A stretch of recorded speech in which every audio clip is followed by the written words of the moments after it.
আসসালামু আলাইকুম। তাজিরের এই ডেমো ভিডিওতে আপনাকে স্বাগতম। আমরা এখন একটি ইনভয়েস তৈরি করব খুব সহজেই। আমরা ইনভয়েসে যাব, কাস্টমার ইনভয়েস সিলেক্ট করলাম, একটি কাস্টমার চুজ করব, প্রোডাক্ট নেম সিলেক্ট করব,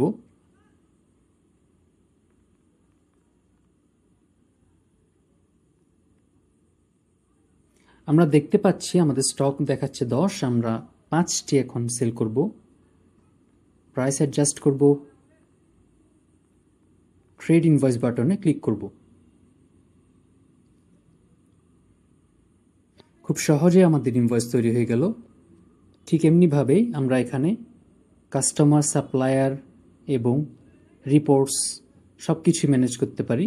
আমরা যদি রিপোর্টসে দেখি, এখন প্রতিদিনের রিপোর্টসটা আমরা পেয়ে যাচ্ছি। আমাদের কোয়ান্টিটি সোল্ড এবং অন্যান্য যেগুলো ডেটা আছে সেগুলো খুব সহজেই আমরা তাজির অ্যাপের মাধ্যমে দেখতে পাচ্ছি। অন্য সকল ফিচার পেতে এখনই আমাদের হোয়াটসঅ্যাপ এবং অথবা ফেসবুক পেজে নক করুন। ধন্যবাদ।